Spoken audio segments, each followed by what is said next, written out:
लियास और मेरे साथ मौजूद हैं टेलीफोन लाइन पर समी इब्राहिम साहब और स्टूडियो में मेरे साथ मौजूद हैं एशियन न्यूज़ के ग्रुप एडिटर राना ताहिर साहब और अब से कुछ देर बाद हमारे साथ मौजूद होंगे शाह खावर साहब जो कि कानूनदान हैं और साबिक जज भी रह चुके हैं। लेकिन इसी बात है, आज जो हमारा पहला टॉपिक है वो नैब चेयरमैन के हवाले से है। कल कहा जा रहा है कि ऑर्डिनेंस लाया जाएगा, लेकिन साथ साथ ये भी कहा जा रहा है कि ऑर्डिनेंस में जो है वो मुशावरत की जाएगी अपोजिशन लीडर से। तो कानून भी यही है कि जी अपोजिशन लीडर से मुशावरत के बगैर जो है वो आप नैब का चेयरमैन नहीं ला सकते। तो फिर ऑर्डिनेंस लाने की क्या जरूरत थी अगर ऑलरेडी एक चीज़ मौजूद है। इसके अलावा ऑर्डिनेंस में और भी बहुत सी चीज़ें हैं, खासतौर पर बिजनेसमैन के हवाले से कहा जा रहा है कि वो बहुत सी दफात ऐसी हैं मौजूदा कानून में जिसकी वजह से जो बिजनेसमैन है वो हरासा होते हैं। अब बात ये कि जो बिजनेसमैन है, जो चीनी चोरी करता है वो भी बिजनेसमैन है, जो आटा चोरी करता है वो भी बिजनेसमैन है। तो आखिर ये किसको जो है सहूलत देने की कोशिश की जा रही है। और जो जमानत का सारा है वो ट्रायल कोर्ट तक कर दिया गया है कि अब नैब जो है वो जमानत दे सकती है। तो बड़ा आसानी हो जाएगी बहुत से लोगों के लिए कि उनको हाई कोर्ट नहीं जाना पड़ेगा, नैब के ही लेवल पे उनको जमानत मिल जाएगी। इन सारे इश्यूज पे हम बात करेंगे। इसके साथ साथ जो हमारी अगली स्टोरी होगी वो है जी हमदा शहबाज साहब के हवाले से। यकीनी सी बात है, बड़े मुतहरिक हैं, साउथ पंजाब में मौजूद है, लेकिन बड़ा पैगाम दे रहे हैं। वो ये कह रहे हैं कि इदारों के साथ हमारा कोई मसला नहीं है, सब जो पॉलिटिकल पार्टी से उन्हें बैठ जाना चाहिए और मुशावरत करनी चाहिए कि आगे क्या करना है, क्या लाहे अमल होगा। और बलूचिस्तान की जो सिचुएशन है जैसी थी वैसी ही है। जाम कमाल साहब भी बड़े मजबूत हैं और जो दूसरा लड़ा है वो भी बड़ा मजबूत है। दोनों को कोई ना कोई सपोर्ट कि आखिर इसका अंजाम क्या होता है। लेकिन सबसे पहले आगाज़ करूंगी मैं चेयरमैन नैब के हवाले से। समी साहब, अभी हम ये देख रहे थे कि जो फवाद चौधरी साहब हैं वो ये फरमा रहे थे कि जी अपोजिशन लीडर के साथ कोई बातचीत नहीं होगी।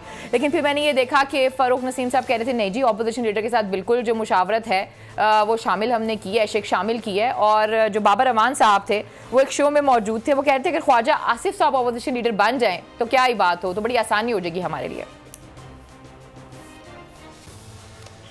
देखिए, ये बेसिकली ये जो सारी सिचुएशन है चेयरमैन नैब, ये आज से 2 साल पहले भी पता था कि कब उनका टेन्योर खत्म होना है। तो ये एक टोटल फेलियर है हमारे पॉलिटिशियंस का, ये हुकूमत का भी फेलियर है, अपोजिशन का भी फेलियर है कि ये कोई इस पर कंसेंसस नहीं हो सका। अभी ये जो फवाद चौधरी साहब बातें कर रहे हैं या फरूक नसीम साहब, ये बेसिकली इस वक्त पाकिस्तान के अंदर जो ईगो है वो सबसे बड़ा मसला है।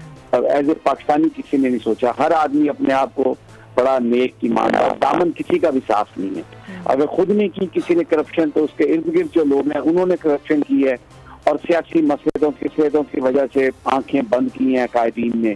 अभी ये जो हुकूमत है इसका भी यही हाल है। तो ये जो एक सिचुएशन है, अब इसमें ये ऑर्डिनेंस के जरिए मौजूदा चेयरमैन को ये वो देंगे क्योंकि इसके अलावा कुछ चारा नहीं है। इस वक्त जो सिचुएशन आ गई है उसमें अगर आप चेयरमैन नैब का ऑफिस अगर खाली आप छोड़ते हैं तो ये पूरा जो अमल है ये रुक जाएगा। यहाँ पर कोई इन्वेस्टिगेशन नहीं चल सकेगी, कोई इस हवाले से कोई इंक्वायरी जो है नई इनिशिएट नहीं हो सकेगी, कोई रेफर हो सकेगा। तो ये अब इसको जाहिर है ये अगर पर्सन स्पेसिफिक होगा तो अदालत इसको उड़ा देगी, अदालत इसको नहीं जायज़ करार देगी। तो अब इसमें मुख्तलिफ चीज़ें डाल के, जैसे ये आपने बात की कि फवाद चौधरी साहब ने कहा कि बाकी फरूक नसीम साहब ने कहा बात होगी, तो वो इस तरह की शिक डालेंगे कि अगर कोई नैब केसेस में मुलव्वस हुआ तो उससे मुशावरत नहीं की जाएगी। अब मेरा ख्याल है बाबर अमान साहब का ये कहना कि आप लीडर ऑफ द अपोजिशन तब्दील करें, ये तो एक नहायत ही एक अजीब बात है। बड़े समझदार वो आदमी है, लेकिन किसी पार्टी को ये कहना कि आप लीडर ऑफ द अपोजिशन आप तब्दील करें और फिर उसके बाद हम आपसे बात करेंगे, मेरा ख्याल है ये जो डेमोक्रेसी की जो स्पिरिट है ये उसके खिलाफ है। दूसरी बात यह है कि अगर 3 साल हो गए इस हुकूमत को आए, शहबाज शरीफ साहब पर वो किसी अदालत से वो कन्विक्ट नहीं हुए, लेकिन नवाज शरीफ साहब के हवाले से सुप्रीम कोर्ट ने फैसला कर दिया। वो जो एक बात की जा रही थी कि उन्होंने चीजों को छुपाया, उनके पास उन्होंने 2 नंबरी की, वो तो सुप्रीम कोर्ट में साबित हो गई। लेकिन शहबाज साहब को तो अभी किसी अदालत में सजा नहीं दी। जब तक कोई किसी अदालत को अदालत सजा नहीं देती तो सिर्फ एक्विजिशन की बुनियाद पर तो आप ये बात नहीं कर सकते कि जी हम इससे बात करेंगे और इससे बात नहीं करेंगे और आप अपना तब्दील करें। फिर उसके बाद इस ऑर्डिनेंस में और क्या होता है नारो, मुझे आप बताएं। आपने सारी रियायत दे दी, अभी आप खुद फरमा रही थी, बिल्कुल सही आपने हरासा। भाई आप, इसका मतलब ये है कि नैब हरासा कर रहा है। नैब अगर कोई गैर कानूनी काम कर रहा है, उसके कोई इन्वेस्टिगेटर गैर कानूनी काम कर रहे हैं, तो आप उनको चेक करें, बजाय इसके कि आप पूरी की पूरी लॉट। ये महंगाई कोई मैंने और आपने तो नहीं की, ये महंगाई तो उन्हीं लोगों ने की है जो आटा बेचते हैं, जो चीनी बेचते हैं, कपड़ा बेचते हैं, जो सब्जी बेचते हैं, वही बिजनेसमैन। अब अगर आप उनको नैब से प्रिव्यू से निकाल देंगे तो और ये कह के कि जनाब वो हरासा करती है, नैब बाकी हरासा करती है, उसके अंदर गैर कानूनी काम होता है, वो किसी के साथ भी हो सकता है, वो तो पॉलिटिशियन के साथ भी हो सकता है, वो किसी और सेक्शन ऑफ सोसाइटी में भी हो सकता है। तो बजाय इसके कि आप नैब को करेक्ट करें, अगर उसमें कोई गलती खामी है तो ये बिजनेसमैन को निकाल दें।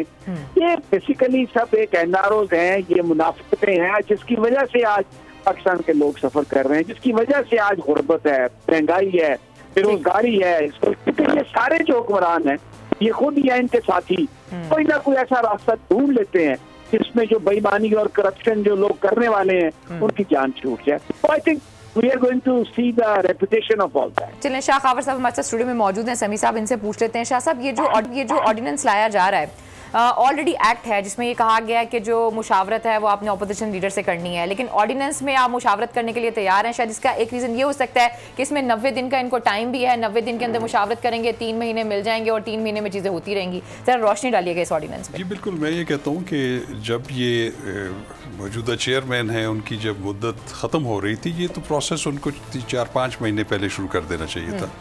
जहाँ तक मशावरत का ताल्लुक है, मशावरत तो ज़ाहिर है कि कानून में लिखा हुआ है कि सदर मुमलिकत ने उनको तैनात करना है और उसके लिए वज़ीर आज़म और लीडर ऑफ द अपोजिशन की मानी खेज़ मशावरत ज़रूरी है, तभी ये मुमकिन है।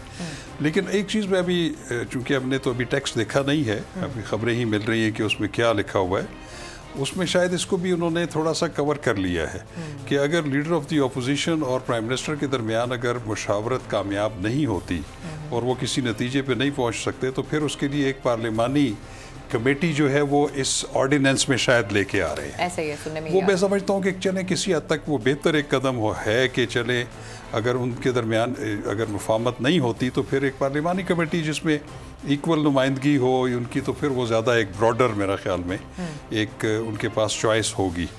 तो जहाँ तक ऑर्डिनेंसेस का ताल्लुक है, देखिए जी, ऑर्डिनेंस मैं समझता हूँ कि नहीं लाने चाहिए। ऑर्डिनेंस को अगर आप देखें आर्टिकल 89 ऑफ द कॉन्स्टिट्यूशन में, तो वो ये कहता है कि जब पार्लियामेंट सेशन में ना हो और एक इतनी कोई इमरजेंसी सूरत हाल पैदा हो गई है कि जिसमें इस चीज़ का इंतज़ार नहीं किया जा सकता कि पार्लियामेंट सेशन में हो और हम वहाँ पे कानून साजी करें, तो सदर मुमलिकत जो है वो फिर ऑर्डिनेंस जारी कर सकते हैं। तो देखिए, अगर इस तरह आप सोच समझ के, अब जैसे अब मुख्तलिफ ऑप्शंस पे बात हो रही है, हमें बड़े अरसे से पता है कि एक ऑर्डिनेंस लाया जा रहा है और उसमें उनकी ख्वाहिश ये है कि जो भी मौजूदा चेयरमैन है इनको किसी तरीके से हमने एक्सटेंशन देनी है। तो वो तो फिर एमरजेंट सिचुएशन तो ना हुई ना, वो तो फिर आप सोच समझ के एक गैप का इंतज़ार कर रहे हैं कि जब हम इसका मुसवदा तैयार कर लेंगे और जिस दिन पार्लियामेंट सेशन में ना हो उस दिन हम ये ऑर्डिनेंस ले आएंगे। और उस ऑर्डिनेंस में जो है वो पहली तो 120 दिन की मियाद है उसकी, अगर 120 दिन में उसको पार्लियामेंट में पेश ना किया जाए और एक्ट ऑफ पार्लियामेंट ना बने, तो वो 120 दिन के बाद जो है उसकी मुद्दत ख़त्म हो जाती है। उसके बाद भी एक प्रोविज़न मौजूद है कि अगर किसी ऑर्डिनेंस को पार्लियामेंट ने अप्रूव नहीं किया, उसको लॉ नहीं बनाया, तो फिर एक उसके 120 दिन पूरे होने से कौमी असम्बली में आप एक अक्सरियती रेजोल्यूशन के तहत उसको मज़ीद 120 दिन आगे ले जा सकते हैं। और फिर वो इसका मतलब है कि 240 दिन, ये तकरीबन कोई 8 माह का जो है वो मिल जाता है। तो आप फिर अपनी ख्वाहिश के मुताबिक किसी को अगर लाना है, शायद 90 दिन की मुशावरत भी इसलिए रखी है, जी मैं ये कह रहा हूँ। तो इसलिए मैं समझता हूँ कि ये एक पार्लियामान का जो एक अपना एक जो स्पिरिट है, मैं समझता हूँ कि उसके ये खिलाफ है और इससे इज्तनाब करना चाहिए। जी राना साहब, आपका इस ऑर्डिनेंस के बारे में क्या कहना है? उनका तो यही कहना है कि ये जो ऑर्डिनेंस लाया जा रहा है ये पार्लियामेंट की उसके खिलाफ है, पार्लियामेंट की। देखें अलीना, बात ये है कि ऑर्डिनेंस लाना जो है, जैसे शाह खावर साहब ने बताया कि इसमें कोई शक नहीं कि आइन में हुकूमत के पास ये इख्तियार मौजूद है कि वो ऑर्डिनेंस ला सकते हैं, लेकिन उसके लिए ज़रा थोड़े गैर मामूली हालात होने चाहिए कि असम्बली का इजलास ना हो रहा हो। यही, लेकिन ये अभी ये हुकूमत ही नहीं, माजी की तमाम हुकूमतें भी इसी तरीके से कानून साजी करती रही हैं, ये कोई नया काम नहीं है। सब्सक्राइब करें और बेल दबाएं ताकि कोई खबर रह न जाए।